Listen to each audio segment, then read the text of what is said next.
This is going to be a great race from our point of view because the teams have got the classic dilemma at Spa. In qualifying it was bright, sunny, hot and dry. We're going to be starting behind the safety car. That is absolutely for sure. Take it from me. Yesterday it was hot, dry and sunny. This morning at 2 o'clock I got out of bed because the rain was making so much noise. I had to see how hard it was falling, and the answer, very hard. It's been raining all this morning. You can see looking down at this classic Ardennes circuit that it's wet. It's wet in most parts, it's damp in the drier parts. The teams are going to have a real problem about which tyres to fit. Some of them may even decide to start on the normal dry weather tyres in the hope that it will dry out quickly and they'll get a benefit straight away when the others have to come in and change. I don't think that will be the case, but we'll have to wait and see. It looks good for Mika Häkkinen, to be honest. He's done well all the way through practicing. He took qualifying position. He was fastest this morning, but he's got two young guns alongside him. Jarno Trulli, who's only been on the front row of the grid once in his life at Monaco, and of course the fantastic Jenson Button, who is starting third on the grid ahead of Michael Schumacher. Michael Schumacher, the Rainmaster, who has won here 5 times in Belgium, one of them disallowed, but nevertheless, this is his circuit. It's anybody's guess. What's yours? Well, I'm very surprised really in a way they're starting behind the safety car, but I guess they're mindful of the huge accident that happened a couple of years ago, but in my view that wasn't because of torrential rain or standing water. David Coulthard got out of shape as they went over the rain gully and lost the car, so I don't particularly think that was a start situation as such, other than I think it was more like a normal accident scenario. But however, the drivers have had the benefit of going around the rest of the track. Very, very long circuit here. You so often, as we saw in Hockenheim, on a long track where it's dry at one end and wet at the other.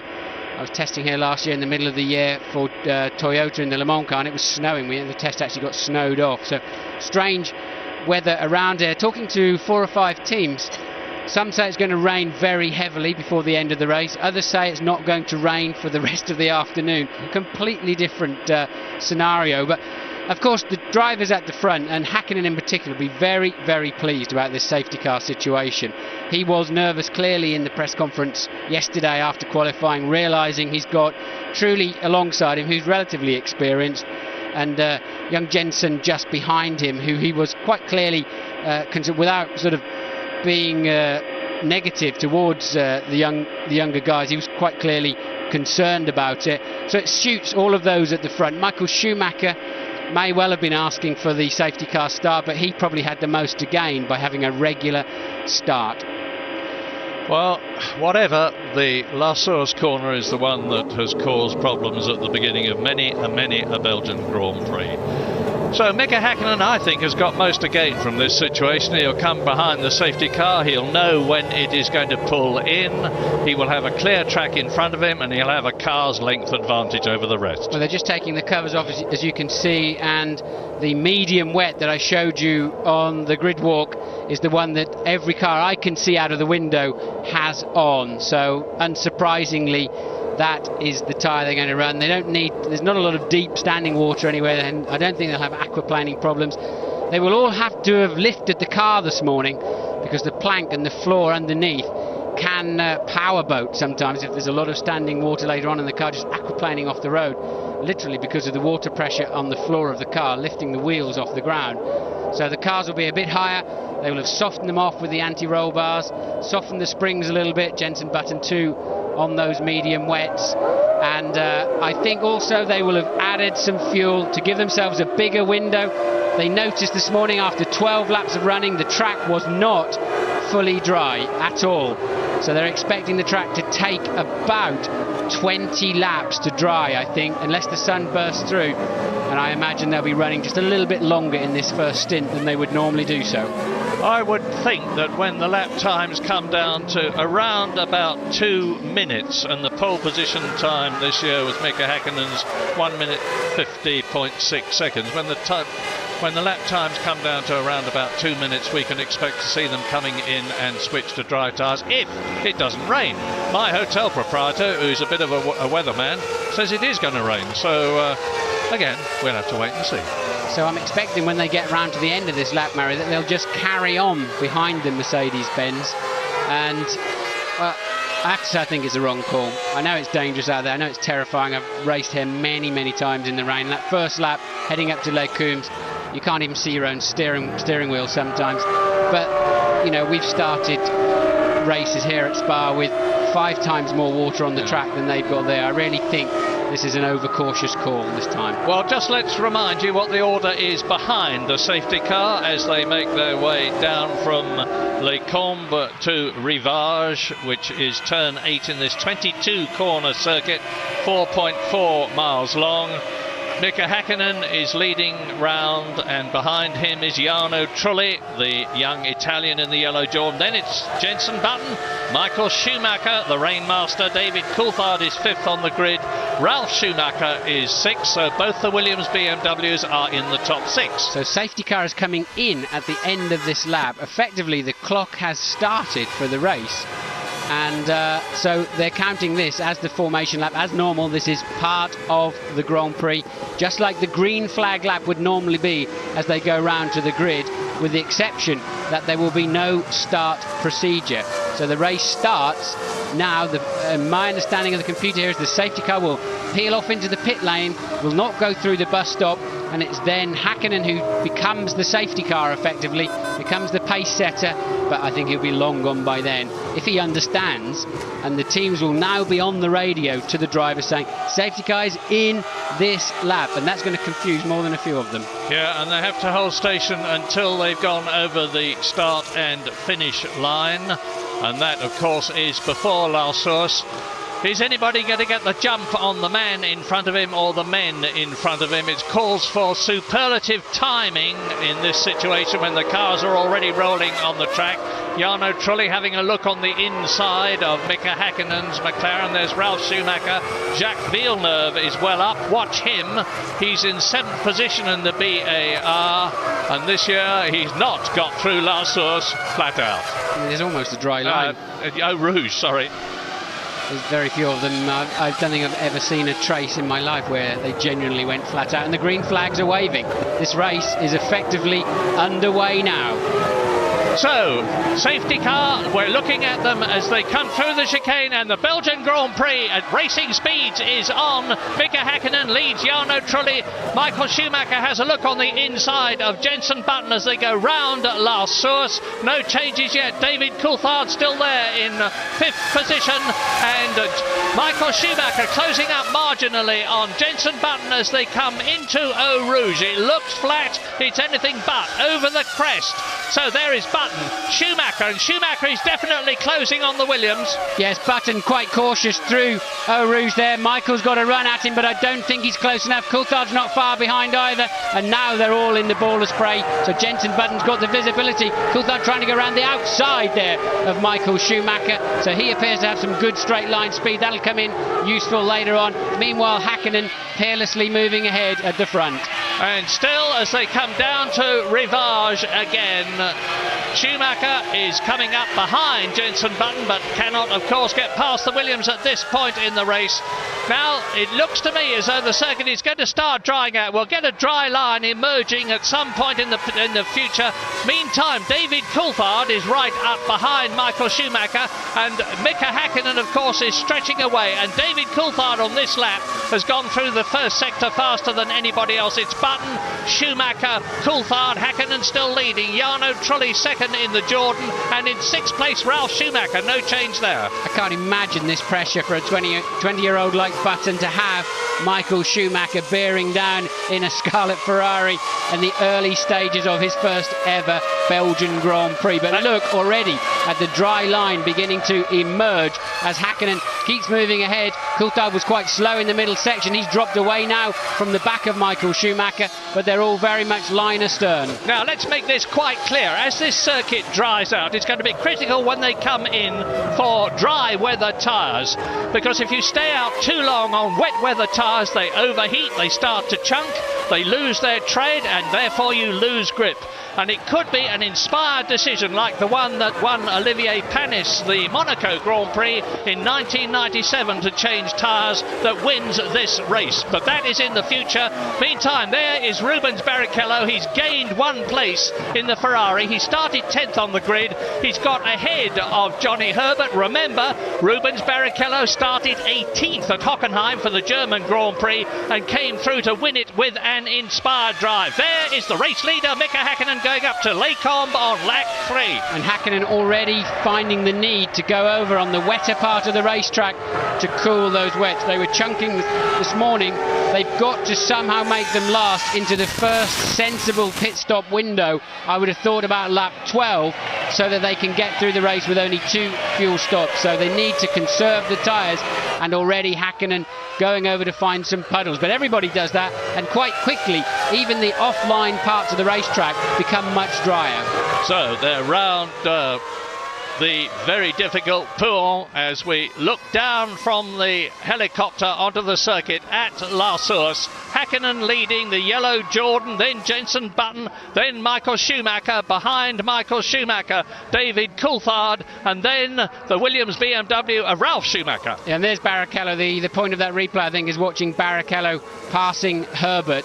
So that is that was a replay of the start, a very boring start, you have to say. And other than that move by Barrichello, very little has happened down the field as Häkkinen comes through Stavelot, heading down now towards Blanchimont. Which is where the dry line is definitely emerging. The lighter part of the tarmac that you can see is the drier part.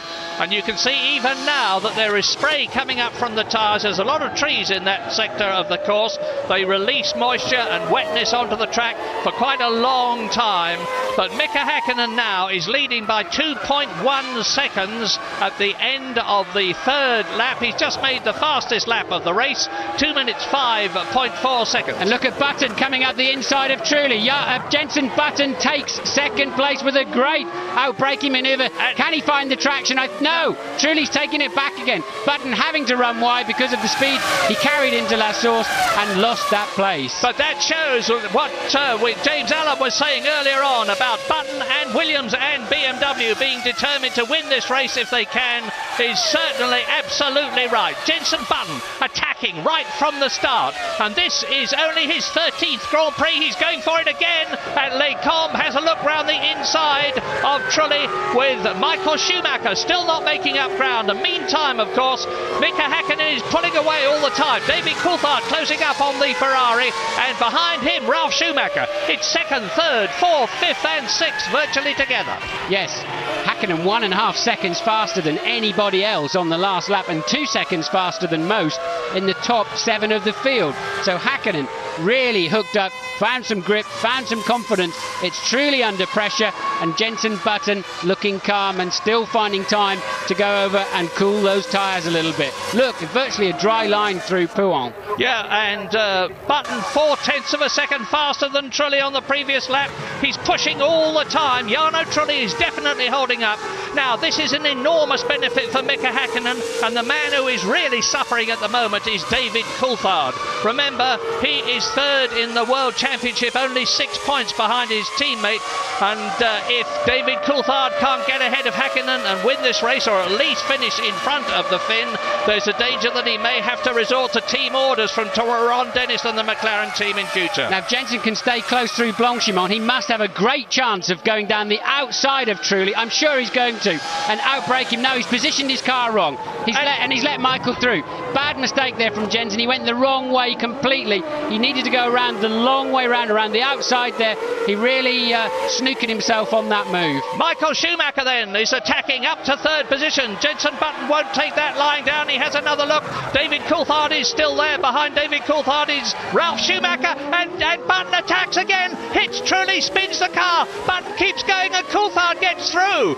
David Coulthard has taken advantage of that spin there, and they go down to Eau Rouge Rouge together. This is fantastic. This is 180 mile an hour Grand Prix Formula One wheel-to-wheel racing. Yeah, Ralph is through, so really 2 or 3 terrible corners there from Jensen, finally showing his inexperience.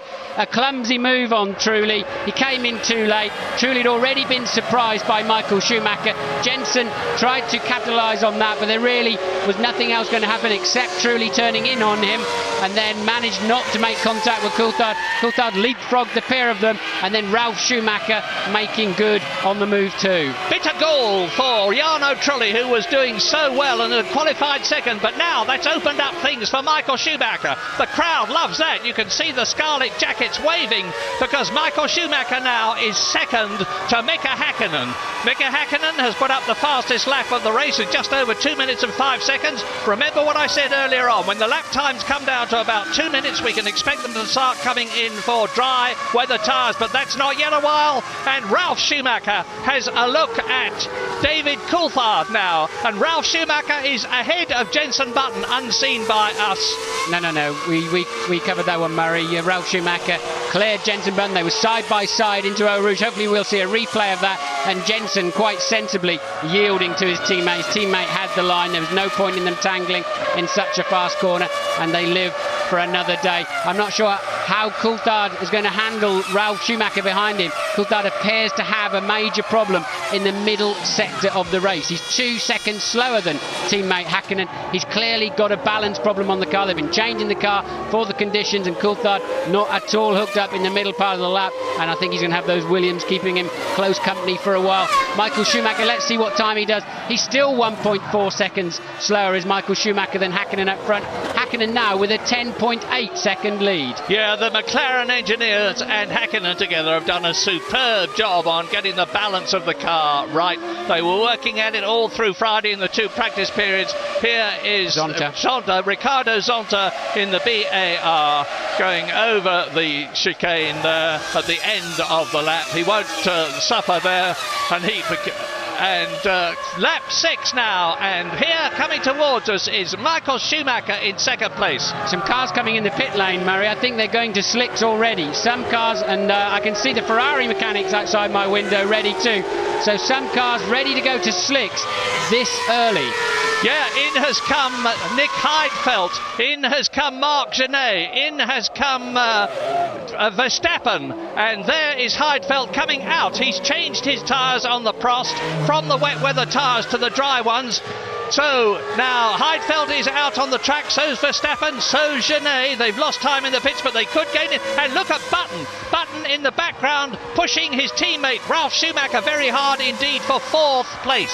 Ferrari with slicks in the pit lane, Murray. So I would guess they'll be bringing in Michael Schumacher. He's probably calling, yes, bring me in for some tyres. So often here at Spa, you've got this drying situation. Coulthard still under pressure from those 2 Williams. Yeah, and it's working because fastest first sector now is Jean Alesi down in 17th position in the Prost, and he's been in and taken on dry weather tyres. This, as I expected, is going to transform the race. He's too far down to do much other than benefit him up to about 10th position, but if Schumacher comes in before Mika Häkkinen, we could see a change, although Häkkinen is now some 11 seconds ahead of the Ferrari. And Häkkinen did not come in that time around. There's the Schumacher in then. So James is in the pit lane. Well, Martin, there's been a huge amount of debate about this. First they were, then they weren't, there they were. It's an extraordinary gamble. He's still a few seconds a lap off the sort of pace you need to be on. But I think Michael is throwing the dice, trying to force McLaren into a decision. And over his shoulder, in comes his brother. He's obviously seen what Michael is doing, and Ralph is in too. So Jensen's still on wets. Nice stop from Ferrari, but, well, incredible gamble.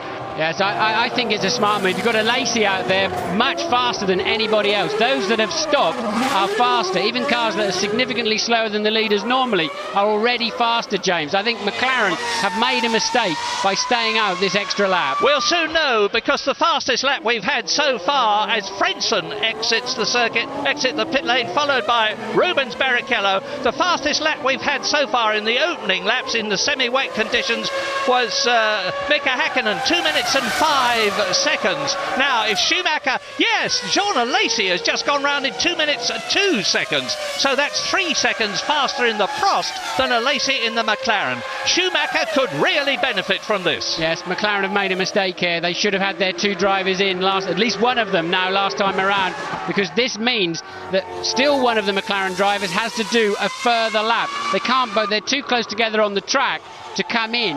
Now Coulthard is 17, actually might get away with it, 17 seconds behind leader Häkkinen at the moment. They may be able to pit both McLarens on the same lap. I think Coulthard's going to certainly lose some time if he follows teammate in, but they're a lap too late. McLaren have called it, I believe, slightly wrong. Well, there is Mika Häkkinen well and truly in the lead of the Belgian Grand Prix over the dry tarmac, comparatively dry, into the pit lane. So Mika Häkkinen comes in now. Where is Michael Schumacher? Because Häkkinen had about a 17-second lead at least when he came in. But Michael Schumacher, meantime, is on the fastest lap of the race. He's gone through the first sector in just 55 seconds, and that is really flying. But remember, Häkkinen had a 10.8 second lead before the pit stop started. So I would imagine he should come out in front of Michael Schumacher, but not by much. The lead will certainly be reduced.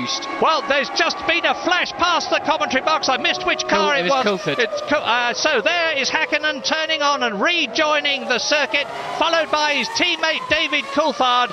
So Mika Häkkinen is still there. David Coulthard behind him in the pits now. You can see Jenson Button in the Williams. So there are going to be very few cars now left on wet weather tyres as Mika Salo just misses Jenson Button as the Englishman turns out of the pit lane. We're on lap 8 now out of 44. Well, the loser here then is Coulthard. He's still on the wet tyres. He should have pitted a lap earlier. He should have called and then they would have given him an advantage rather than a disadvantage. He's now got to pit, so Häkkinen, it takes about 26 or 27 seconds to pit here because it's such a long sector on the 80-kilometre, 50 miles per hour speed limit, and Coulthard's tyres will be shot to pieces by now. Yeah, and that's the second time in similar circumstances that David Coulthard will have suffered in comparison with Mika Häkkinen, but having a better call. We're on lap 8 now, the Belgian Grand Prix. Still a long way to go. But Mika Häkkinen, having made his pit stop, is leading the race. Jenson Button has stopped. Michael Schumacher has stopped. Eddie Irvine, who's up into 5th position, has stopped. Eddie Irvine in the Jaguar. But David Coulthard has not stopped and is therefore going to lose the second place that he has been holding. Meantime, as I said earlier on, Mika Häkkinen is maintaining his iron grip on the Belgian Grand Prix, coming up towards the bus stop again to complete his 8th lap. And Jean Lacey, the man that came in and made that first tyre stop, has moved up from 17th to 8th position as a result of an inspired call. Rubens Barrichello, who started 10th in the Ferrari, is down in 11th position, and the top 6 at the present moment as Häkkinen goes through into his 9th lap. It's Häkkinen. Coulthard is coming into the pits now. Jenson Button will move up into 2nd position ahead of Michael Schumacher, and here they come. No, Schumacher's in 2nd. James. Yeah, how expensive is this going to be? Well, I reckon he's going to lose about 30 to 35 seconds. He could be about 11th at the end of all this. What was interesting was that Ferrari brought Barrichello in right behind Schumacher. Just after I finished talking about it, Rubens came straight in as well. Now, he's still in the hunt, albeit down in 11th. I think DC's lost a big chunk of time here again. Well, he has indeed, because coming in has cost him dear. Mika Häkkinen is leading. Michael Schumacher is 2nd. The gap is 7 seconds, and it was a heck of a lot more than that earlier on. There's a long way to go in this race. Yes, well, we saw Häkkinen going into Lecombe. We know that's the first sector of this lap, normally about 31 seconds, and Coulthard was just exiting the pits. So we know, as James predicted actually, Coulthard is now about a half a minute behind. Disaster for him. Yeah, that puts him down into 11th or 12th position at the present moment, and David Coulthard desperately needed a win here today, as he had last year in Belgium, to keep his World Championship hopes alive. It's beginning to look more and more like, again, a Mika Häkkinen versus Michael Schumacher battle for the World Championship.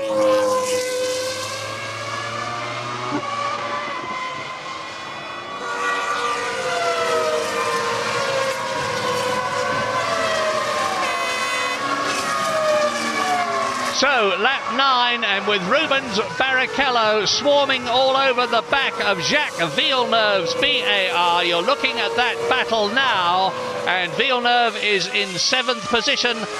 Barrichello has passed Heinz-Harald Frentzen, and the top 10 on lap 9 out of 44 is Mika Häkkinen leading Michael Schumacher by 7 seconds, and Ralf Schumacher as coming up into 3rd position as David Coulthard is out of the pits now and may just retain that 3rd position of his. But here, watch this. Watch Rubens Barrichello versus one of the toughest and now most experienced Formula One drivers of them all, Jacques Villeneuve, who knows no fear. Villeneuve in the BAR Honda, Barrichello in the Ferrari, and they maintain their places. Villeneuve is now in 6th position. Barrichello is 7th.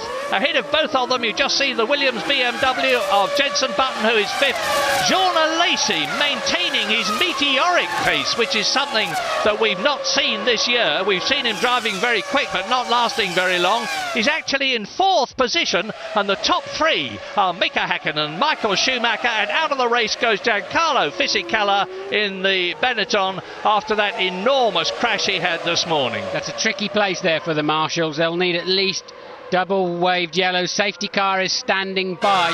Fisichella's car just grinding to a halt there and giving Verstappen quite a problem. Fisichella just running out of engine. The safety car is standing by. Can the marshals clear that car quickly? It is in quite a difficult position. And it's lap 10 now. Already we're nearly up to 1/4 distance in this race, which is going to last about an hour and a half.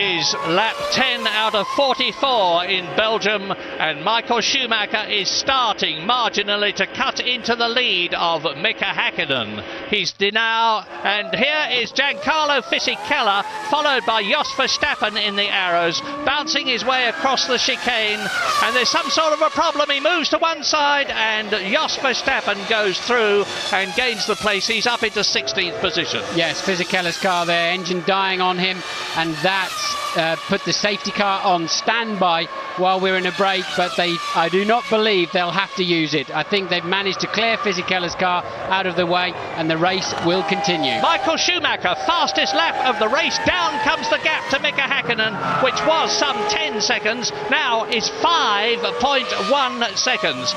Michael Schumacher has got the bit between his teeth. He knows that he needs desperately to win this race. He's 2 points behind Mika Häkkinen in the World Championship chase, with just 4 races to go after this one, and if he can win this race, he'll be 4 ahead at the end of it.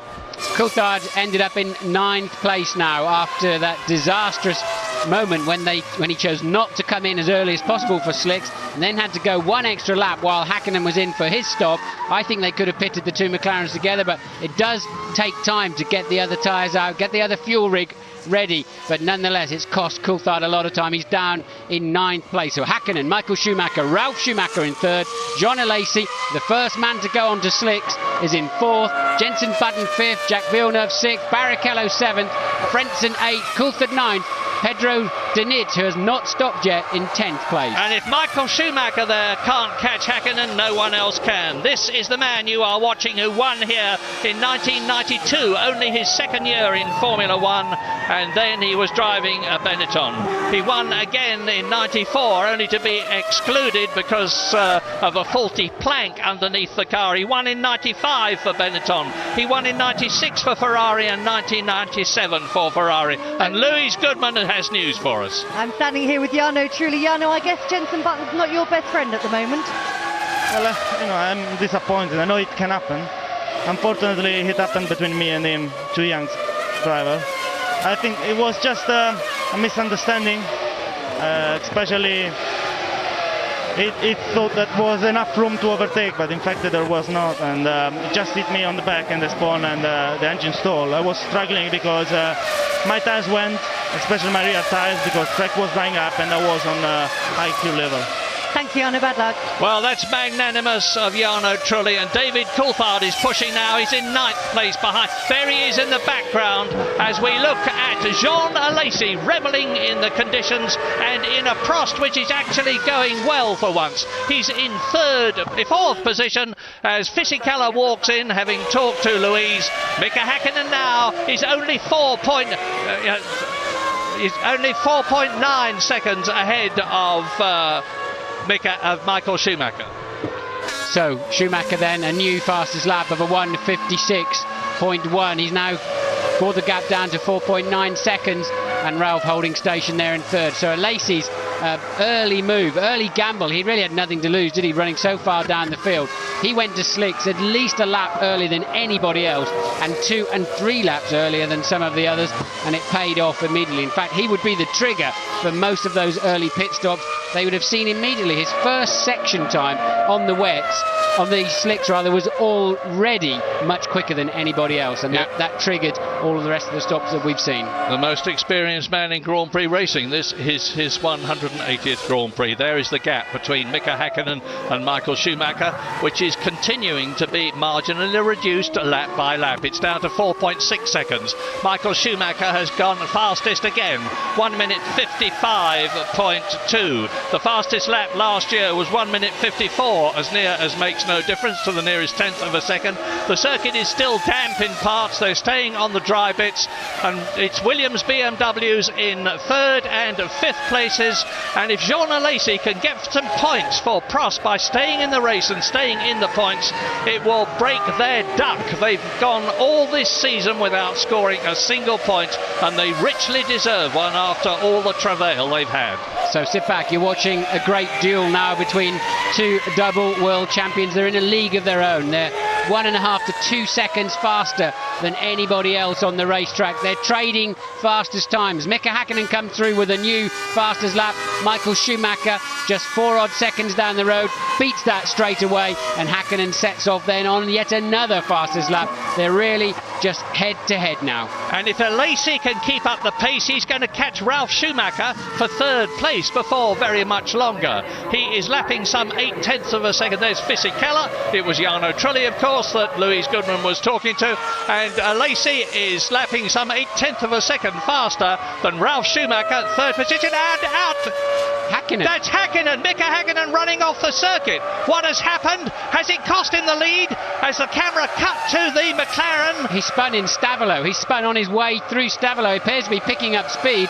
I think he's just swapped ends on the way into Stavolo. We'll no doubt see a replay. Or did he just pull off the track? Well, whatever. He was only leading by 4.6 seconds, and we're going to get the answer now. Shuey's through. Shuey's easily gone through.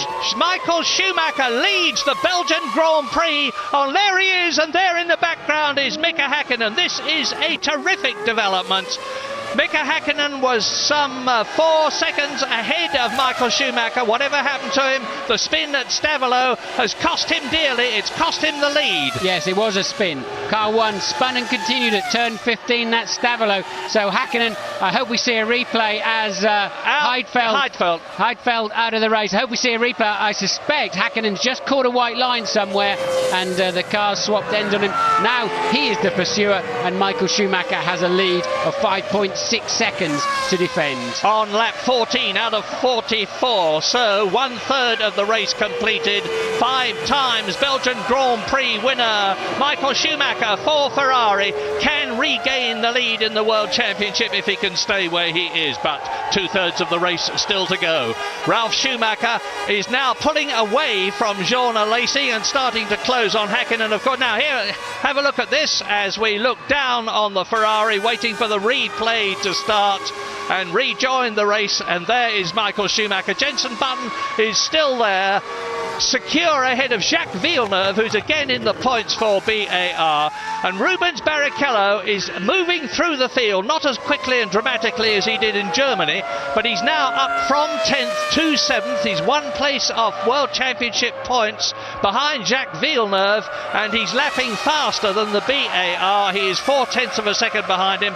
There's a colossal battle between the 1997 world champion for Williams, Jacques Villeneuve, and Rubens Barrichello, Barrichello as race leader Michael Schumacher in the Ferrari exits the bus stop and completes his 14th lap. Now 30 laps to go. Where is Mika Häkkinen? Look back, the gap was just about 4, it's now 6.1 seconds.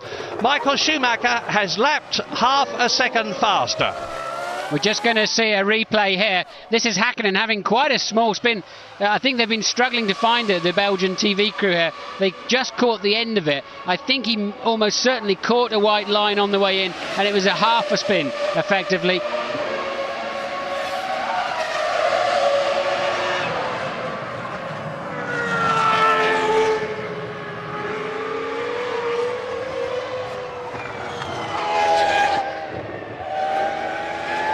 Well, we've got several races within a race as ever, and particularly so here at Spa.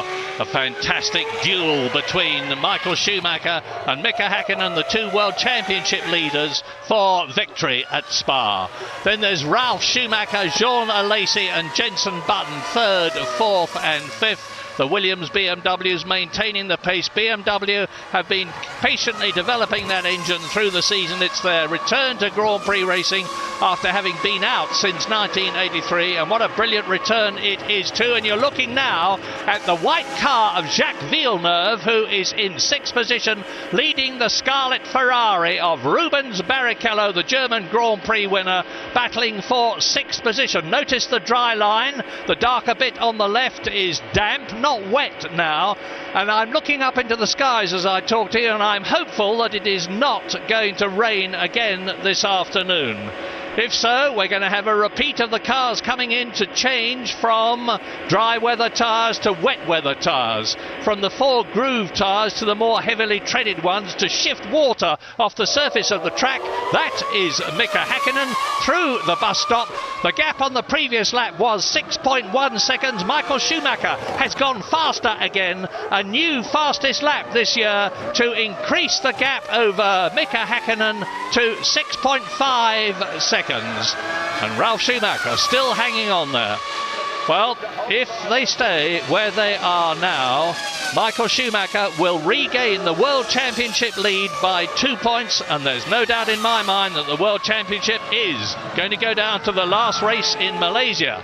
Michael Schumacher through, up to Les Combes comes Mika Häkkinen.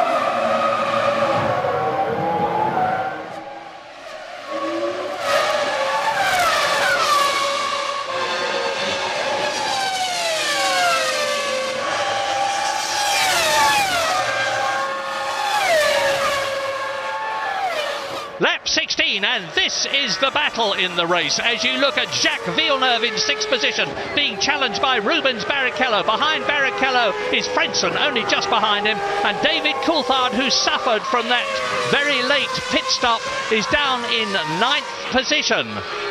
And Louise Goodman has got Giancarlo Fisichella with her. Giancarlo, reliability let you down yesterday and it's let you down again today. Yeah, we had a problem, maybe electrical problem, we don't know, we need to check it. I was driving very careful at the beginning of the race. There was possibility to do a good race, but nothing to do. What are the conditions like out there? Now it's okay for dry tires. At the beginning it was wet, but after a few laps there was the circuit getting dry, and with the rain tires it was quite difficult. Well, there are places to pass at Spa, but Rubens Barrichello is not finding one to get past Jacques Villeneuve and get that 1 point for 6th position in the Drivers' Championship. Just 3 retirements so far. Jarno Trulli, Fisichella we've just heard from, and Nick Heidfeld in the Prost. A new fastest lap for Michael Schumacher, 55.0. That lap it was 56.0 for Häkkinen. The lead now up to 7.6 seconds. You're watching Barrichello still chasing Villeneuve, and just behind them Frentzen trying to hold off Coulthard. And the rest of the pack, with the exception of Jean Alesi in 4th place, who's driving brilliantly. Now he's got his slicks on and just beginning to catch up Ralf Schumacher. Should be a good scrub there later on. Slow-mo replay of Jenson Button. I think this is just one of those moody things the director here likes to do to show you the wheel movement and the aggression of some of those slow corners. And Barrichello there dropping back a little bit from Villeneuve. Lap 17, it's fairly static in terms of gaps at the present moment.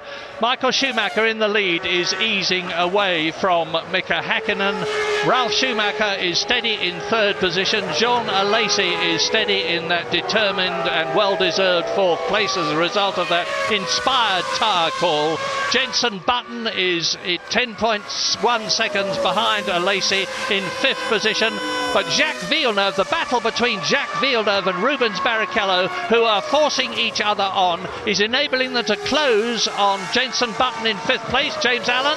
Murray, the $10 million question now is when will they have to stop again? Because of the very early stops for tyres, people only put a very little bit of fuel in. They didn't want to lose too much time and places. But I reckon the front runners started this race with enough fuel to go through to about lap 20 to 21. So with that extra fuel, you've got to figure they're going to come in around about the late 20s. But there is the possibility that people have got different fuel loads on board now, and that could well be decisive in about 10-15 laps time. And this of course is emphasising what a team sport Formula One is. 54.5 now for Michael Schumacher in the lead. He's just finding more and more grip, and a 55.7 for Häkkinen, so pulling that lead out a further 1.2 seconds up to 8.8. Michael now just waltzing off into the distance, and Ralf Schumacher second fastest lap that time around in third place. Yeah, Ralf Schumacher, who has finished second for Jordan here in Belgium. To go back to the point I was making as you watch Michael Schumacher about it being a team race, the team managements will now be plotting the fuel loads that their drivers need to come in for when they stop, and it's going to be just as critical and crucial that they get it right as it was that they call the tyre stops correctly.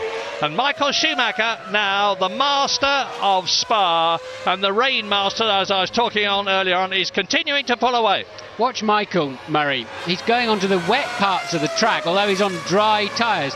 He's going, whenever he gets a reasonable chance, across the road to try and cool those slicks down. They're very soft here. They've all gone for the softer type of race tyre. I imagine the cars are running quite a lot of fuel because they stopped so early in the race.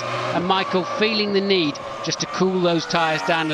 Very, very unusual to see a driver on slick tyres going over onto the damp parts of the circuit. But it's paying off. He's on yet another blistering lap. Yeah, his 139th Grand Prix. This is experience. He scored more World Championship points than any other current driver. 634 points at the present moment, second only to the great Alain Prost, who'd scored nearly 800 when he retired. And Michael Schumacher continues now, exits the lap. This is the end of his 18th lap. The gap of 8.8 seconds over Mika Häkkinen is sure to have been increased as a result of that fastest lap that he has just had. In fact, it's increased by over a full second. It's nearly 10 seconds now. And Häkkinen picked his pace up, but Michael on a 54.2. Let's see if he feels the need again down the straight, this time to wander over to the right-hand side. Yes, he does, look, and that's paying off. That's gained Michael Schumacher 4 or 5 seconds on his lead. He's so smart. He's thinking all the time. He needs less of his capacity to drive the car, leaves plenty spare to think what's going on around him and how he can maximise everything that's available to him. And I'm sure the McLaren team must be on the radio to Häkkinen to tell him to do the same thing. There's that stop that James Allen was talking about. Jean Alesi comes in from fourth position for his fuel stop as opposed to the tyre stop which he made earlier on in the race. Now, he may have lost the place to Jenson Button. I can't tell you at the moment because we're watching the McLaren, as is Ron Dennis, the McLaren team boss there. The McLaren of Mika Häkkinen in second place in Belgium. And Häkkinen has already had 5 second places this year, but he needs a victory here, just as Michael Schumacher does, to do something about the World Championship and riveting it for one or other of them. Schumacher, lap 19, Häkkinen, lap 19, gap nearly 10 seconds. Ralf Schumacher is holding pace very well indeed in the Williams BMW. He's only losing about 0.3 of a second a lap. He's under 10, he's 19 seconds behind his brother, who is in the lead. Yes, if you look at the form book of the last 10 Grand Prix, so that's 20 starts for the McLaren team, they've had 20 finishes. Michael, of course, had a string of non-finishes, mostly down to accidents, it has to be said, rather than mechanical problems, although the engine did fail on him at the French Grand Prix. So you'd have to say that McLaren have the upper hand in the reliability stakes, but right now Michael easily has the upper hand in speed, although Mika Häkkinen now having to respond to that extra push from Michael Schumacher, but still losing a further 0.3 of a second last time around. Jenson Button pushing to try to get that position from Jean Alesi out of the bus stop. Is he going to be coming in on this lap? No, indeed he is not. The Prost is the only car that's come in for its first fuel stop as opposed to tyre stop so far. Jenson Button exits La Source, very tight indeed compared to a lot of the drivers. And here is Michael Schumacher bumping his way across the chicane at the bus stop. And hello, this is Eddie Irvine and Mika Salo battling for 12th position. Irvine in the Jaguar, Salo getting through on the inside. Is he to take that 12th position? His car's been beautifully set up for the race. He was 6th fastest in the warm-up this morning. And here again are Jacques Villeneuve and Rubens Barrichello. Still now battling, but now for 5th place. It was 6th position, and the race order at the present moment: Schumacher, Häkkinen, Ralf Schumacher 3rd, Jenson Button is 4th, but as a result of that stop by Jean Alesi, which has dropped into 10th position, Jacques Villeneuve is 5th. You're looking at Rubens Barrichello, who is 6th. Frentzen is 7th ahead of David Coulthard 8th, 9th and 10th Deniz and Alesi, but Alesi should come up again now, having made his fuel stop, when the others have to start coming in. So Deniz has not stopped at all. He was the only driver brave enough to start the race on slicks. That's why he fell to the back of the field early on, but he got the benefit later on. So Deniz up into 9th place in the Sauber, not having stopped for tyres or fuel at this point of the race. And he is lapping about 2 seconds a lap slower than the flying Michael Schumacher in the lead in Belgium on lap 21, coming up to half distance, which is lap 22, as the bus stop they're coming up to, they being Villeneuve and Barrichello. And just imagine the G-forces of the tyre loadings there. Yes, it's very difficult to follow somebody through Blanchimont 195. And Barrichello taking a pit stop. Barrichello clearly thinks his best way past Villeneuve is to come in early and find some clear air. But to follow somebody else through Blanchimont, the problem is you can't see the track. You're turning in at 190 miles an hour, and you've really got to have a bit of blind faith and follow the other driver, and you cannot pick up your reference points. But Barrichello found his reference points at his pit stop, and it appears to all be going well. The refueling rig is off already, and a great stop there by Ferrari. That could just launch Barrichello past Villeneuve when he has to stop, but Barrichello needs to maximise this outlap now. Hope he doesn't get too much traffic. Looks like he's already got a Jaguar in front of him. Now Barrichello must absolutely nail it from the first corner. Yeah, well, he knows the score. 4th in the World Championship. He's got a victory behind him. You probably noticed those copper earthing strips being flattened by the car when he came in to get rid of any static on the Ferrari safely.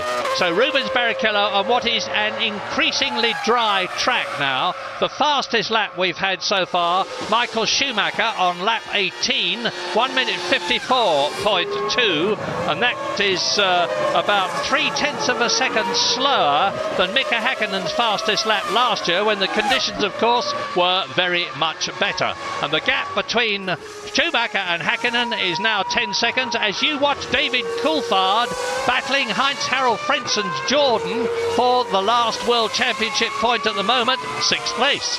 Yes, Coulthard needs to clear Frentzen. He's lapping some 1.5 seconds slower than Häkkinen, and we know the pair of them have got similar pace around this racetrack, but Coulthard can't get anywhere in the turbulent air following the Jordan.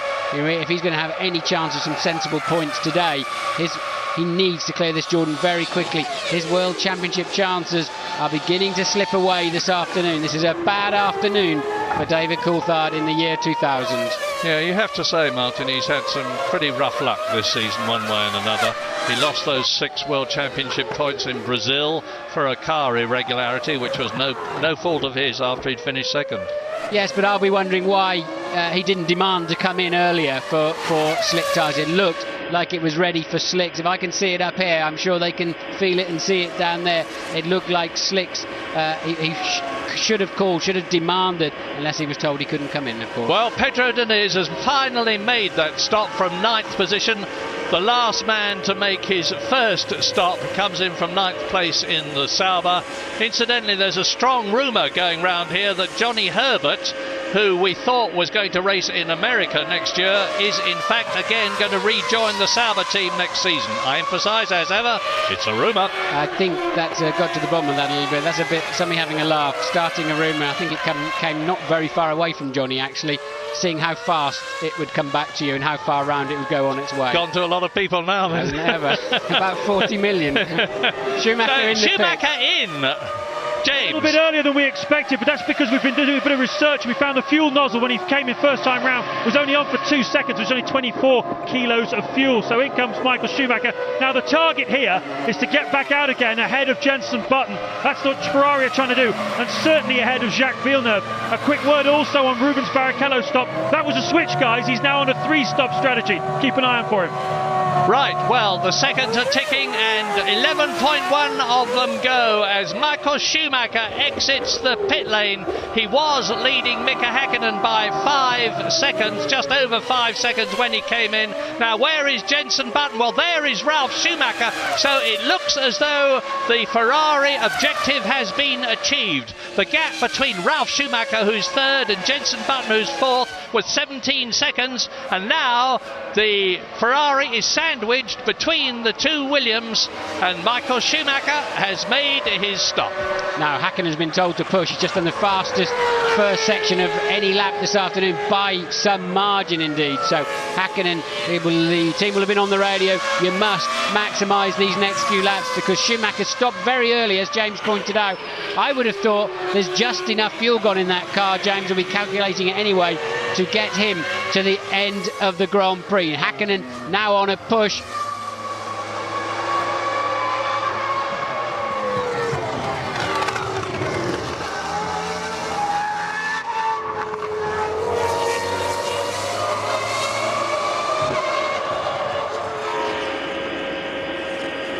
Barrichello passing Eddie Irvine, so that's been as a result of the pit stop that we've just seen being made, and Barrichello making his way up through the field. It's Johnny Herbert, not Eddie Irvine, my apologies. Eddie Irvine is down in 11th place. Johnny Herbert is 2 places ahead of him in 9th position, or he was, because he's now in 10th place, which means that the Jaguars are 10th and 11th on the circuit at the moment. And look at the way that Rubens Barrichello in the Ferrari is pulling away. He has stopped twice. Häkkinen has stopped once. Schumacher has stopped twice and is in 2nd position. Ralf Schumacher has stopped once.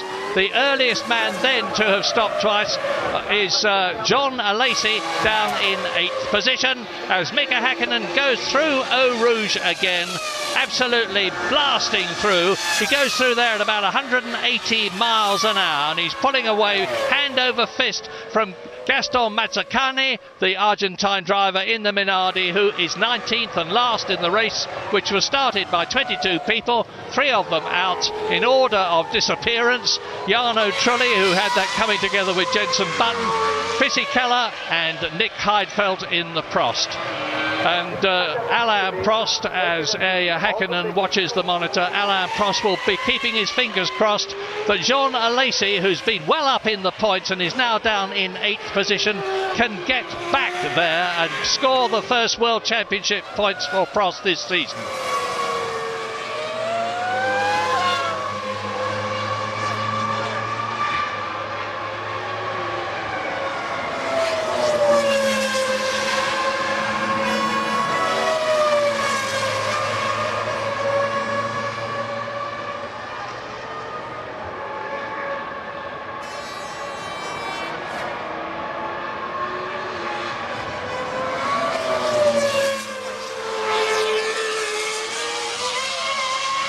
Lap 24, 20 laps to go in Belgium.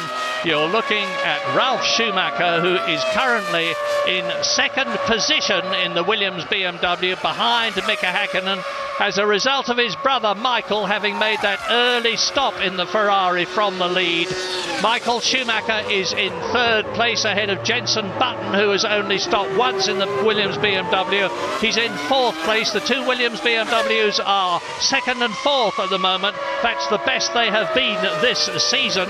Jacques Villeneuve is fifth, pursued by Heinz-Harald Frentzen, and David Coulthard, who has only stopped once, is down in seventh place ahead of Jean Alesi, who has stopped twice. There's still going to be changes in this Belgian Grand Prix as you look now at the Jordan and the McLaren turning into the bus stop, accelerating along that little short straight, out again to complete the lap. Heinz-Harald Frentzen in the Jordan is sixth, David Coulthard behind him, seventh position. Villeneuve in the pits. Coulthard needs to clear that Jordan, otherwise his afternoon's wreck. This is Villeneuve, 50 miles an hour limit. He's at the far end of the pit lane. BAR right down at the end. At least he's got an easy escape route then, straight out onto the racetrack. Well, there's a 180-degree right-hander immediately after he gets underway, and right out onto the racetrack. So Villeneuve was beginning to catch Jenson Button, but by nowhere near enough speed, and still Coulthard can do nothing about Frentzen's Jordan. And he's seen a lot at very close quarters of the car in front of him at various races this year. Down out of the top six. Well, he's in it at the present moment. He is in sixth position on a potential one World Championship point.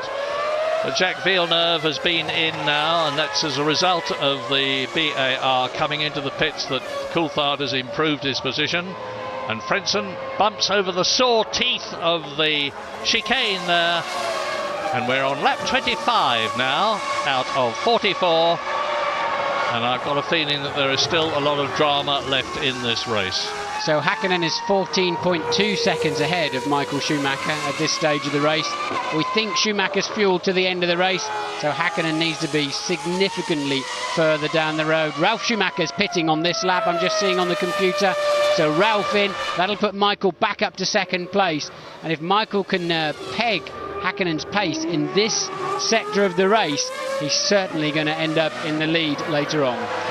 Yeah, they're comparative lap times at the moment as you look at Ralf Schumacher, not M. Schumacher in the Ferrari. Thank you, change the caption. Ralf Schumacher exits the pit lane. Watch the fuel flap goes down when there it goes. And here is the man who was leading the race when he came in for his pit stop, Michael Schumacher. He's in second position at the present moment, and Mika Häkkinen staying out. This is the 26th lap. The fact that they had to come in early to change from wet weather tyres to dry weather tyres and take on a bit of fuel at the same time has changed strategies dramatically. That when we were expecting people to come in is not necessarily when they are going to be coming in. Michael Schumacher, we saw down the main back straight up towards Lecumbe, really on the far right-hand side of the circuit, trying to cool his slicks once again. He's got quite a heavy fuel load in that car now. The risk out there is he could pick up a puncture. You get a lot of debris and rubbish out there. It won't affect his grip into the next corner. He's moving back early enough to clean the tyres back up, but you do put a lot of extra risk into getting a puncture from little pieces of carbon fibre or whatever, remembering, of course, that much of that part of the racetrack is a normal main road the rest of the year round. Looking at the Constructors' World Championship at the present moment, with David Coulthard still to make his second stop, both the McLarens are well and truly in the points, and in the Constructors' Championship there is only 1 point between McLaren, who is leading, and Ferrari, who is second. But at the present moment, only one of the Ferraris, the one that you're looking at, Michael Schumacher, is in the points, because Rubens Barrichello is still down out of the points in 8th position.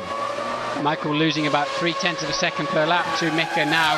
That's because he took on about 10 seconds worth of fuel. We saw it for ourselves.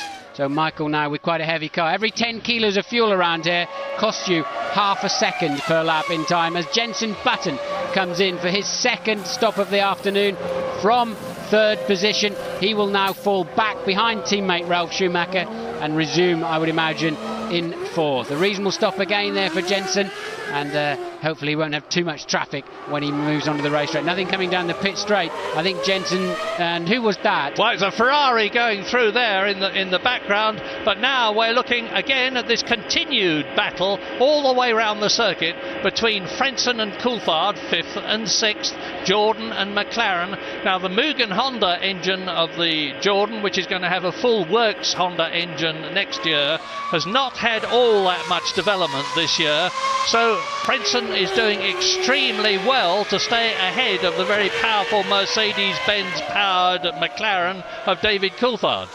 Yes, and that's Jensen at the moment we think is down in 8th place actually, because the other runners haven't stopped yet, and that was Barrichello ahead of him, who has stopped twice. So Barrichello's had quite a run since he made that early stop for his second set of tyres, and I think, and Hakkinen is in the pits too, I can see. Mika Hakkinen from the lead of the race into the pit lane. It's not on our screens yet. I'm sure they'll pick it up as soon as they move away from this scrap between Frentzen, and there you see it. Hakkinen coming in for his second stop. Following the arrows in now, the gap was 14.6 seconds.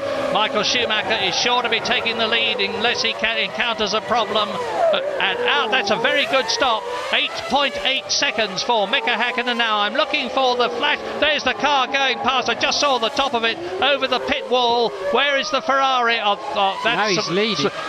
That's one of the arrows that's gone through. So where is Michael Schumacher? Well, there is Mika Hakkinen coming down to Eau Rouge.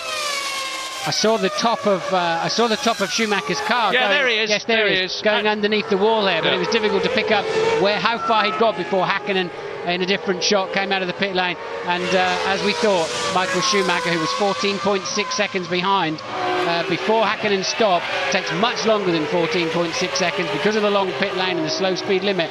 And now Michael Schumacher picks up the lead once again, and we think he's fueled to the end. And he's coming up behind Alexander Wurz's blue Benetton, which he goes through on the inside to lap, and Mazzucato's yellow Minardi with the red wishbones. He's going to lap the Argentine driver now.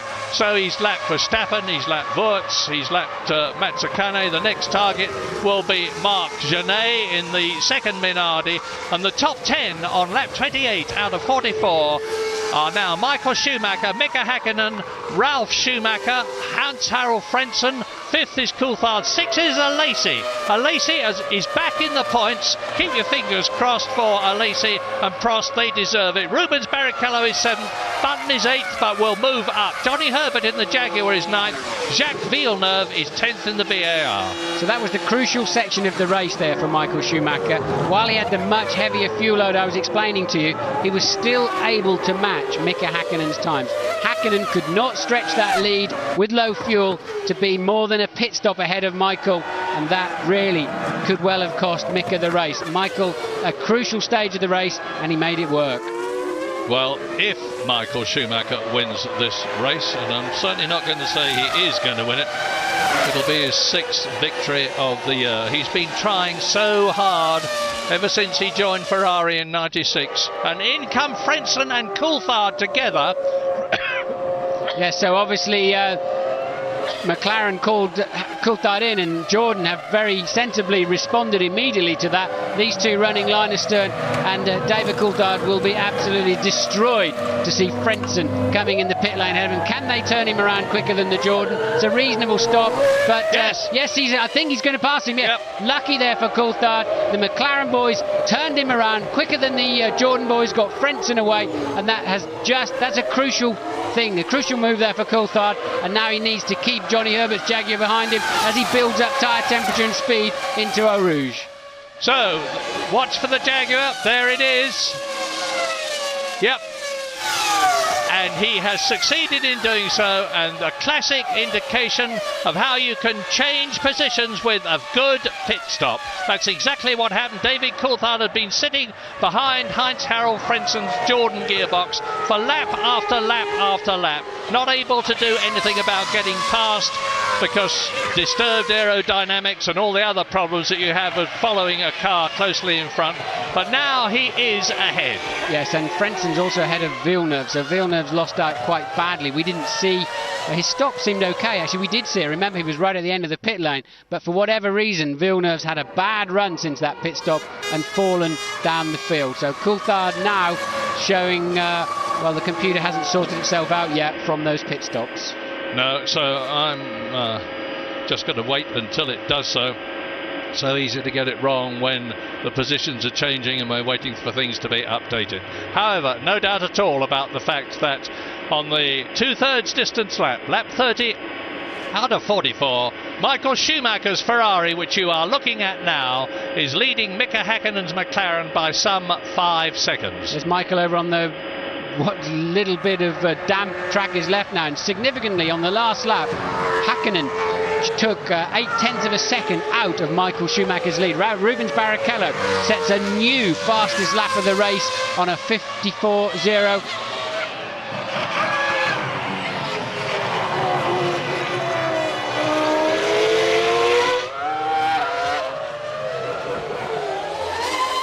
That is Marc Genet's Minardi. Matacani's Minardi being removed from the circuit. 17th position out of the race as Michael Schumacher pursues his, at the moment, victorious course. Coming up to, this is Marc Genet in the Minardi, the Spanish driver, and he is down in 15th position. He had been lapped. He unlapped himself when Michael Schumacher came into the pits. He moves over and lets the Ferrari through and is again a lap behind. Yes, and of course the Minardis were in a lot of trouble at the last race in Hungary for failing to move over during the blue flags, but on this occasion he simply scampered out of the way, and Michael Schumacher on his merry way. Still cost him a little bit of time. He would have had to have hesitated before plunging up the inside of the Minardi. So the gap now down to, as you can see, 4.3 seconds. So Häkkinen now definitely picking up his pace. Yep, lap 30 in fact. This is the 2/3 distance lap. 5 seconds between Schumacher leading and Häkkinen second. Ralf Schumacher is still hanging in there magnificently, but Rubens Barrichello is flying through now. He is in 4th place and he's lapping 2 seconds a lap faster than Ralf Schumacher ahead of him. He's 11 seconds behind the Williams BMW, so give him another 5 laps or so and round about lap 35 and he's going to be battling for 3rd position. And remember what I was saying about the Constructors' Championship? Well, it's now McLaren in 2nd position, McLaren in 7th position, just one scorer there, but both the Ferraris currently are in the top 6. Michael Schumacher leading, Rubens Barrichello in 4th position. Ferrari can take the lead if things stay as they are.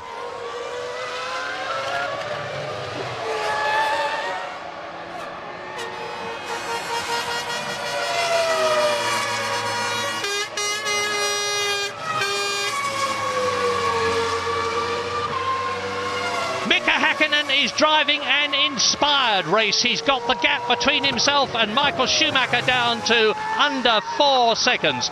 Now, very often when you change from one set of tyres to another, things can get better or things can get worse. That could have happened both to Michael Schumacher and to Mika Häkkinen the wrong way as far as Schumacher is concerned. They could have got worse for him and better for Häkkinen. But whatever the reason, the gap is coming down. And Rubens Barrichello in the 2nd Ferrari is now in 4th place, catching Ralf Schumacher, who is 3rd. Alesi is 5th and Jenson Button is 6th. Yes, remember we think that Barrichello's on a 3-stop strategy, therefore he will have the faster car, but 1:53.8 for a new fastest lap for Barrichello. And now Häkkinen is now down to 3.1 seconds, an inspired section of the race. Remember, he was leading earlier on. He spun off at Stavolo, lost the lead, seemed to be a bit cautious. Michael Schumacher clearly had a lot more pace, but on this set of tyres, as you say, Marion, at this stage of the race, it's Häkkinen now. Look at the total commitment he had, coming over the top of Raidillon as he pursues Michael Schumacher. Now it's flip-flopped the other way, and he's become the pursuer yet again. It's a moot point. Some people will say that Michael Schumacher is very much the best driver of these days. Others will say Mika Häkkinen, and there's no doubt at all about the fact that they are the two best drivers, closely pursued by David Coulthard, and here they are in the front. And we've got news from Louise Goodman. Yeah, we're standing in the Jordan garage watching that pit stop. They're absolutely distraught about what went on. They were so sharp to react to McLaren coming in. Straight on the case, there was a slight problem with one of the rear wheels, but in fact that was all sorted out by the time that the fuel man had come off. The main problem was that Heinz-Harald Frentzen overshot his mark. That lost vital time, and it's also lost him a position in the race. Yeah, that does. When the mechanics have to move up and the heavy fuel rig has to be adjusted, the hose, which is extremely heavy and supported by two men, has to be lumbered up so that they can line it up with the fuel filler, and it does cost time.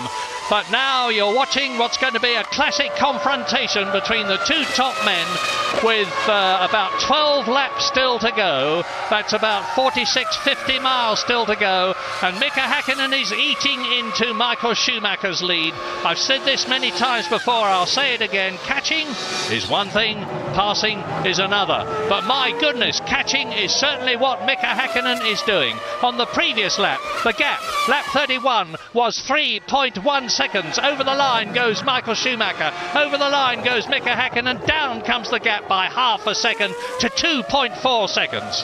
Yes, so Häkkinen got a good car underneath him. So is Coulthard now finally finding some pace back there in 6th place. So Coulthard, having cleared the Jordan, now can find some pace. He's about 4 seconds behind Jenson Button as they're scrapping over. They will be scrapping over 5th place. Barrichello in 4th, we think, has got to stop again. Michael Schumacher first, Häkkinen second, Ralf Schumacher third. I don't believe either of those three will have to stop as Eddie Irvine passes there, and De La Rosa, and looks like De La Rosa has some kind of problem. Yeah. Eddie Irvine is in 13th position. His teammate, here are the top 10. Michael Schumacher, lap 32, leads Mika Häkkinen by the gap. You can see it's about 2.5 seconds. Ralf Schumacher is 22 seconds behind the leader. Rubens Barrichello is 27 seconds behind the leader, but has got to stop again. Jenson Button is 12 seconds behind Barrichello, so could regain that 4th position. He started 3rd on the grid. In 6th position is David Coulthard ahead of Frentzen, who is 7th. Jacques Villeneuve in 8th place. 9th is Alesi. 10th is Salo. And it rather looks at the present moment as though Jean Alesi is not going to achieve those much desired first ever points for the Prost team this season. Look at Mika Häkkinen really hammering it, really giving the McLaren a hard time. And he can see his quarry, Michael Schumacher, as they come round the tremendously fast corner at Blanchimont at some 190 miles an hour, break down for the bus stop, which they take at an approach speed of about 80 miles an hour, and out of it now. The gaps come down from 3.1 to 2.4. Over the line they go, and this time it's 2.2, 0.2 of a second gained by Mika Häkkinen. They exit La Source. They drop down towards Eau Rouge. Through that daunting series of bends, the swinging uphill section, and then bare left at Radion up towards Les Combes. The battle is on. Barrichello out of the race, by the looks of it. Barrichello with some kind of problem, coasting now into the pit lane. He may just be able to freewheel all the way down to his pit. Bad news for Ferrari, good news for Williams, BMW and Jenson Button, because definitely up into 4th place goes Jenson Button, to 5th goes David Coulthard, to 6th goes Heinz-Harald Frentzen, hopefully to get a point for Jordan, and Rubens Barrichello draws to a standstill, very definitely out of the race, his 3rd retirement of the year. Yes, and he's this side, he's the track side of the white line that crosses the circuit, so the mechanics cannot go to that car. He needs the marshals to push him into the zone, past the white line that crosses the beginning of the pit lane. He's saying, push me, push me. There's his mechanics ready for him, look. But the mechanics cannot touch that car outside of the white line. They will be in serious problems, in my understanding of the rule. James? I think it's possibly might have run out of fuel, you know, because he did push it very, very hard. Yeah. There was quite an interesting run. They're certainly all ready for him. He's reported no particular problems with the car as far as I can tell, and that's the dilemma for Ferrari. They want the marshals to bring the car in, but who knows? And sadly, Jean Alesi is out of the race in the Prost. He was fourth at one time. His teammate Nick Heidfeld has already retired long ago, one of the earliest retirements. And yet again, poor Jean is out of the race. Yet again, no points for Prost. Lap 34. They'll have to retire that car, is my understanding of the rules. And where they're standing with Jean Alesi's car, I wouldn't stand there for all the tea in China. Thank you very much. They've got to clear that car out of the way. The cars are coming in there at 200 miles an hour, and it's absolutely in the line of fire if there's any kind of problems. And this is the scrap of the race now. Our two Brits, Coulthard 2.3 seconds behind Jenson Button, lapping about 1.2 faster per lap, and Hakkinen now down to just 1.6 behind Schumacher, who still feels the need to cool the tyres on that Ferrari. And Hakkinen will take a lot of pleasure out of that because he's faster and he clearly doesn't need to do the same thing. And it's my estimation that if things stay as they are, and I don't think they are going to stay as they are, McLaren and Ferrari will be tying for the lead in the Constructors' Championship at the end of this race. And that is 10 laps away. This is lap 35 out of 44, and you're watching Rubens Barrichello sitting gloomily in the Ferrari while they try to bring it back to life. Yeah, they've got to build some fuel pressure if indeed it was out of fuel. They've got to. I think they have to retire that car anyway. It's getting out. I do not believe they can recover it from beyond the white line and then restart the race. So Barrichello quite clearly retiring, and I think they had to do that anyway. Hakkinen has done the fastest first section of anybody in the race so far, taking 0.4 of a second out of Michael Schumacher in the first 30 seconds of this very lap that you're watching now. What has Michael Schumacher done in the middle? He's taken half a second back again. Yeah, and remember, Hakkinen is leading the World Championship by 2 points from Michael Schumacher. 10 points for victory, 6 points for second place. If Hakkinen can get ahead of Michael Schumacher, it's going to be a mighty bonus for him in this year's World Championship. Nobody has won the Drivers' World Championship 3 years in succession since the great Juan Manuel Fangio did so driving a Maserati in 1957. Mika Hakkinen won in 99, he won in 98, he's leading in the year 2000. This is a terrific scrap. And Jean Alesi walking in. Ralf Schumacher still holds on. We haven't seen much of Ralf Schumacher in the Williams BMW, but he's still there, and he's 25 seconds behind Michael Schumacher.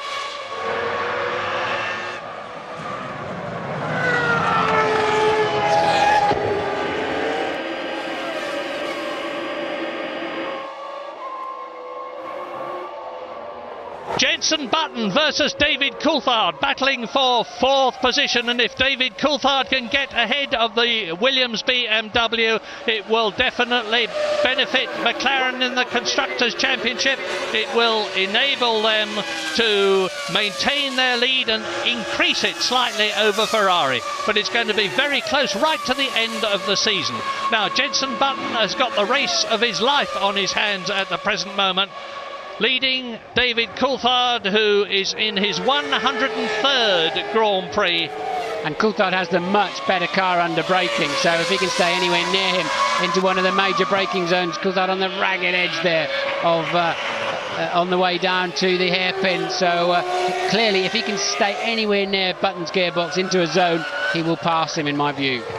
Yeah, but meantime, of course, Jenson Button is getting absolutely invaluable Grand Prix mileage and experience under pressure. He goes to Benetton next year. There's going to be a lot of contention and disagreement amongst the British public about Frank Williams appointing Pablo Montoya to the position next year instead of letting Jenson Button continue with the team.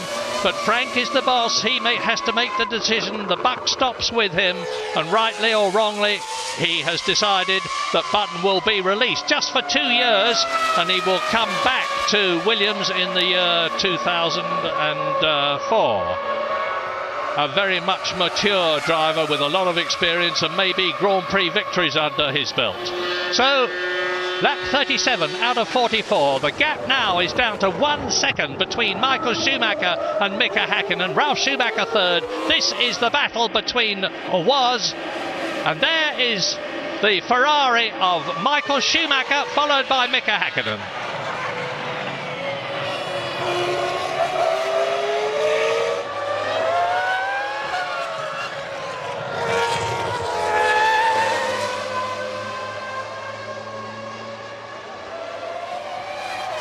7 laps to go, and look at this. Mika Häkkinen is maintaining the pressure. He has caught Michael Schumacher. Yes, and just down the road, Coulthard had a little go at getting past Button into La Source. There's 2 tenths in it. Coulthard trying down the outside. His car has been much stronger under braking, and Coulthard takes that position. So up into 4th place for Coulthard. Button down to 5th. We've been watching the scrap through the last 5-6 laps, and David Coulthard had a much better kind of braking. I think Button's rear tyres are going away too, struggling to get the power down, but the 2 leaders now really just about slugging it out and keeping that gap to 1 second. 7 laps to go. 7 laps of 4.3 miles. And this is going to decide whether Mika Häkkinen extends his lead in the World Championship or Michael Schumacher retakes the lead in the World Championship that he had right up to and including the German Grand Prix, which was race 11 out of 17 this year. An absolutely magnificent scrap. Ralf Schumacher, unseen by us for quite a long time, has been in 3rd position for lap after lap after lap in the Williams BMW and is continuing to maintain it. He was 3rd in Australia, the first race of the year. It looks as though Williams and BMW are going to have another podium. Well, Ferrari have confirmed that Barrichello ran out of fuel as Michael's still cooling his tyres at this stage of the race. He's giving a lot away there to Häkkinen, showing him that, and then having to come back online and brake very late into Lecombe. It's 205 miles an hour down to about 65 or 70 miles an hour through there. Michael needing a lot of grip but choosing to cool those tyres.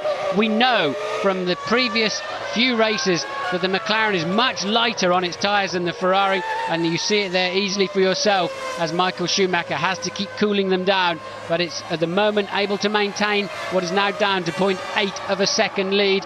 And Coulthard pulling away now from Button. His next target is Ralf Schumacher down the road by 14 seconds. So Coulthard's got his work cut out to get on the podium this afternoon for what would be his 40th podium, but he needs to be on the top of that podium to keep his World Championship chances very much alive. And at the moment we've just got this duel up the front between Michael Schumacher and Mika Häkkinen. Let me take you through the race.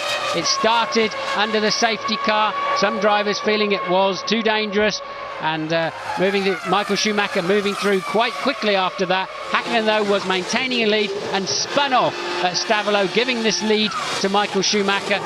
Middle way through the race, Schumacher easily had the pace, and since the second stop, Häkkinen clearly has had the faster car, and this is the net result. Over the line now, what is the gap? We can see it for ourselves, but it's 0.7 on the stopwatch. 5 laps to go, and neither of them of course can afford to come in again. There's no reason why they should do. They've had their 2 stops that were planned. Michael Schumacher would appear to have overheating tyres in comparison with Mika Häkkinen, and it is coming up to Lecombe that he time after time he's dodged into the wet patch to try and cool those tyres down a bit. Let's see whether he does it again. This is coming up to the wetter patch and he's into it and moves across to take the line for the corner, still in the lead on the 39th lap. While you were describing that, Murray, I'm looking at the computer, and Häkkinen is a full 10 kilometres an hour faster down that back straight. If he gets anywhere near Michael Schumacher, I think he'll be able to drift past him and pick up a toe for extra speed too, just like Coulthard was able to do with Jenson Button. So Häkkinen has got the straight line speed and the car under braking to pass Michael Schumacher if he can get close enough. Mika Häkkinen looks down into the cockpit there, and his wife is tense. Everybody is tense because, as I said earlier on, this is the battle for the World Championship. For Mika Häkkinen to maintain the lead he's got now, to extend it and go on to make it 3 World Championships in a row. For Michael Schumacher, who joined Ferrari in 1996, vowing to get them back to the top. Well, they're back at the top in terms of the Constructors' Championship, which they won last year after Michael Schumacher had made that magnificent return at Malaysia after breaking his leg at Silverstone. But they have yet to win a Drivers' World. And now they're coming up to the Minardi. If the Minardi gets in the way, it could affect the lead, and the Minardi is that of Marc Genet, who is down in 14th place and who's already been lapped once. Down to La Source, the slowest corner on the circuit, about 35 miles an hour. So the Minardi's been lapped, the Ferrari's bearing down on them. In front of the Minardi of Marc Genet is Alexander Wurtz's Benetton down in 13th position. Over Radion, now it's here that Mika Häkkinen can close up. I don't think he's close enough to stop. He is close enough, Murray. He has got the slipstream. We know he's got 10 kilometres an hour extra, but Michael Schumacher very firmly closing the door, leaving Häkkinen nowhere to go at all. Häkkinen had the speed, he didn't have anywhere to use it. And that reminds me of Damon Hill and Michael Schumacher. Damon Hill in the Williams, Michael Schumacher in the Benetton in 1994, at exactly the same place where Damon Hill and Michael actually banged wheels at Les Combes in their tremendous, ferocious fight for leadership in the Belgian Grand Prix, which is being repeated here again. Lap 40. We've got laps 41, 2, 3 and 4 to go at the end of this one. And I have to say, it's looking as though Mika Häkkinen can take that lead and increase his lead in the championship. They're coming up to Wurtz now, who is lapping some 2 seconds a lap slower than they are. They've both got much more powerful and better handling cars. They'll both pass him, but will it affect the lead? Well, Michael there, pretty firm. I think it was legitimate. Here we're going to see it again. Michael starts to move to the middle of the road. He knows that Mika's got a run on him. He knows he's got better straight line speed. And Häkkinen, look, with absolutely nowhere to go. And Michael moving back across the track. Theoretically, you're not supposed to do that, but he was moving back to take the line through the corner. Very close call, but I think a legitimate move there from Michael Schumacher. And I think we're going to see it again, because they're coming through to complete the lap now. That is 40 laps completed, just 4 laps left to go. Now Häkkinen's best chance is if Schumacher has to follow Zonta closely through Eau Rouge, and I don't think that's going to happen, particularly this time around. I think they're going to pass Zonta on another part of the racetrack, because that's what gives Häkkinen his best shot. Schumacher in dirty air, and then Häkkinen with the extra straight line speed. And once again, look, Michael's having to defend, and Mika, and the back marker's in the way. Can he do it? Yes, he's done it. A brilliant move there, either side of Zonta, and Häkkinen brilliantly takes the lead of the Belgian Grand Prix. And you can see the delight in the McLaren garage, because that could well have decided the race. A superb, gritty, determined, forceful move from Mika Häkkinen takes the lead in the McLaren Mercedes, and he is on lap 41, 3 laps to go at the end of this one, and he's obviously got superior performance. I would expect him now to pull away, particularly on that approach up to Les Combes out of Eau Rouge. So Zonta really did come into play there. Michael tried to defend the line and then chose to go the long way around Zonta, and Häkkinen just kept going. Here we see from the front view, the camera up at Les Combes, Michael defending the track, making his Ferrari as wide as he can. He then went round the outside of Zonta, and Häkkinen said, thank you very much, I'll have a piece of that side of the racetrack then this time around, and really took Michael by surprise. And can you imagine how much surprise Zonta had? Yeah, and remember, they were doing it at an approach speed of some 205 miles an hour. These men are supermen, and you're getting the living proof of it before your very eyes now. Coming through to complete lap 41 out of 44, 3 laps to go, crossing the line, the positions reversed, and the time gap between them 1.4 seconds. It's looking like a bad call for Michael Schumacher. Michael Schumacher, of course, came in quite early, so he's now done 23 or 24 laps, or certainly over 20 laps on this set of tyres, and it's quite clear to see he's beginning to struggle. Coulthard took 5 seconds out of Ralf Schumacher. Schumacher in third, Coulthard in fourth last time around. Don't know what kind of problems Ralf had, but that gap now down to just 8.2 seconds for the final place on the podium. Yeah, and it could be a superb race for McLaren, not just from the point of view of the Drivers' Championship, but the Constructors' Championship, particularly if David Coulthard can continue to close that gap and get past Ralf Schumacher. Here is the battle. This is Ralf Schumacher in the Williams BMW out of Radion, climbing up to Les Combes. David Coulthard not in sight as you see the heat haze billowing up around the Williams. and the gap is still some 8 seconds. So David Coulthard has made no ground. Well, he's made 0.2 of a second actually, but it looks as though Ralf Schumacher is in good shape for 3rd position, in which case it would be Schumachers, the brothers, the best brothers that there have ever been in Formula 1, in 2nd and 3rd places. Jenson Button, by the way, still very much in the top 6 in 5th position, with David Coulthard in 4th place. Frentzen on a 1 single point for the Jordan team in 6th place. Jacques Villeneuve is in 7th place. Johnny Herbert in the Jaguar is running 8th, 2 places ahead of Eddie Irvine. So it looks as though both the Jaguars are going to be in the top 10, sandwiching Mika Salo, the Sauber driver, who's going to Toyota next year. Yes, still no idea of why Ralph lost 5 seconds in 1 lap. Maybe a little trip across the gravel somewhere, or a major problem with the back marker. Now, Häkkinen 1.7 seconds ahead, and Michael appears to have dropped his pace somewhat into the 55s, and I think he has no ammunition left to take a fight once again to Mika Häkkinen. Yeah, it looks as though he has reluctantly, very reluctantly, settled for second.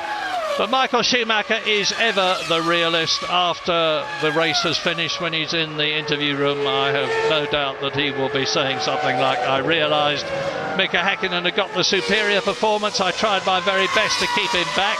It was a superb move to get past Tonto the way he did on the inside when I had to go round the outside, and with my tyres in the state that they were in, and I'm guessing this, I just decided that 6 points was better than going off and getting none, because the championship is still going to be very, very much on. Mika Häkkinen is going to be on 74 World Championship points. Michael Schumacher is going to be on 68 World Championship points. 6 points between them. We've still got the Italian, American, Japanese and Malaysian Grand Prix to go. But I have to say that it's looking better and better for McLaren all the time. They've got the car running beautifully. Mika Häkkinen is right on form. David Coulthard, by the way, is still in 4th position, 7.7 seconds behind Ralf Schumacher, as race leader Mika Häkkinen closes up on the arrows in front of him to lap him. Yes, the problem Ferrari have got, I mean, this has been a superb performance by Michael Schumacher. He is definitely the man in the tricky conditions, but the problem is, had this have been a totally dry race, you have to say, those McLarens would have been a long, long, long way down the road. They had much superior speed in the totally dry conditions, and only the tricky conditions have enabled Michael to put up this kind of performance, in my view.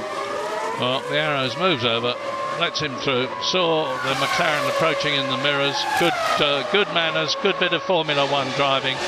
And now Mika Häkkinen is out on his own on the last lap of the 2000 Belgian Grand Prix. The blue flag's waving, but the man has already taken action.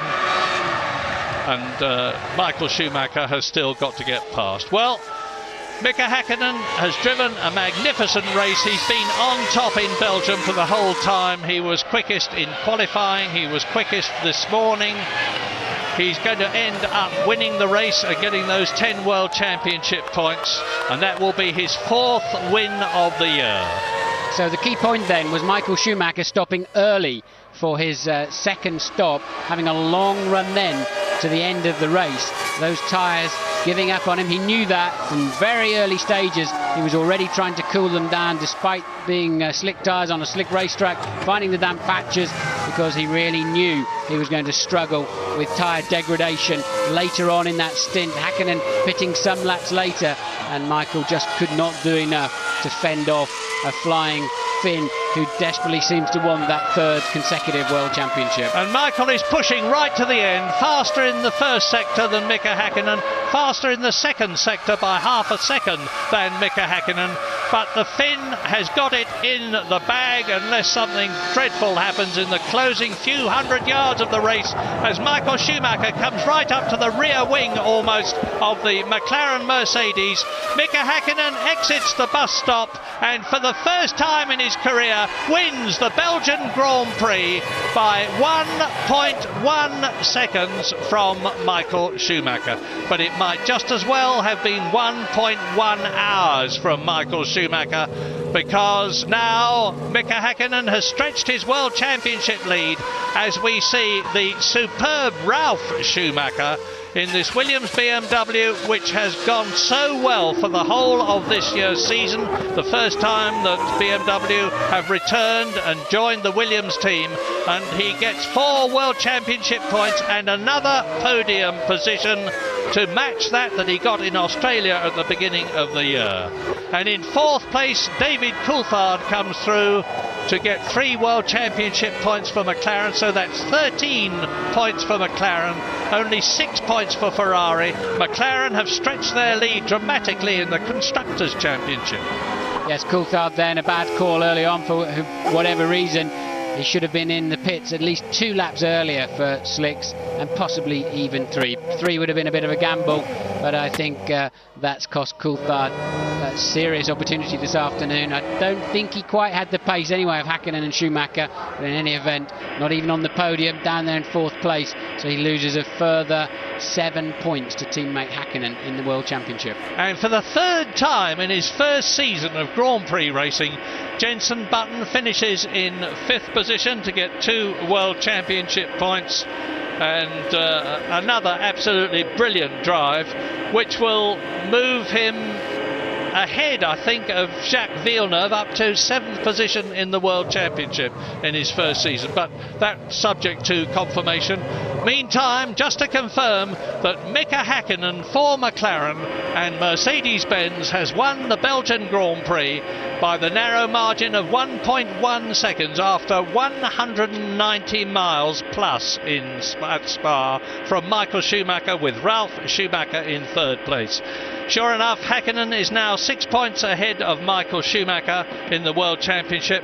David Coulthard is now 13 points behind his teammate Mika Häkkinen. Coulthard in 3rd place, and I suspect that very soon Ron Dennis will be having that discussion with David Coulthard and asking him to defer to Mika Häkkinen, as he did last year, to enable Häkkinen to make it 3 World Championships in a row, McLaren hope. Barrichello is still in 4th place in the Drivers' Championship. Ralf Schumacher is in 5th position, and he's displaced Giancarlo Fisichella, who goes down to 6th place. So, a superb race for McLaren, a superb race for Williams BMW, with those 5th places for Button and 3rd places for Ralf Schumacher. And of course, in the Constructors' Championship, McLaren have quite dramatically extended their lead. 10 points for Häkkinen, 3 points for David Coulthard, 13 points in all, only 6 points for Michael Schumacher, so they've extended their lead in the World Championship from 1 point to 8 points. Still a long way to go, still both championships to be decided, but it's looking better and better for McLaren all the time. Up onto the podium then, and now the Mika Häkkinen trademark, the punched fist, and the Finnish national anthem.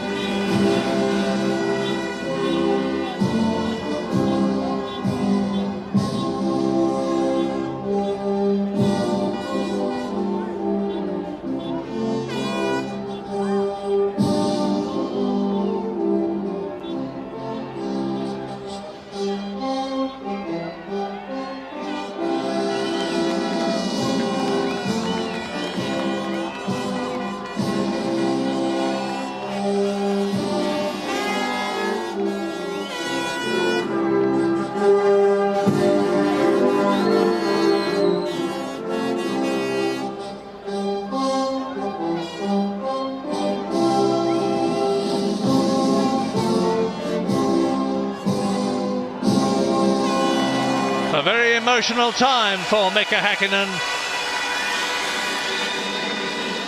Yet more in charge of the Drivers' Championship, the British national anthem for McLaren.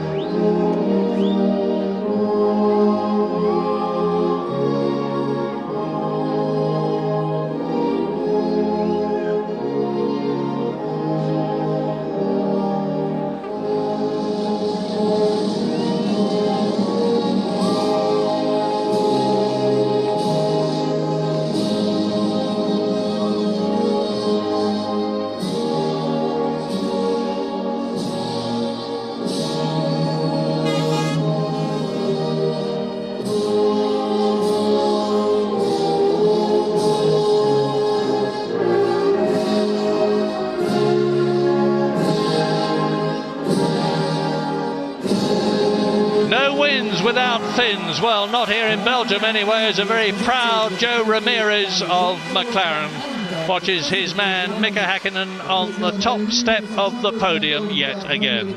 And there is no doubt now, after the Belgian Grand Prix at Spa, that McLaren have the advantage, that Mika Häkkinen has the advantage.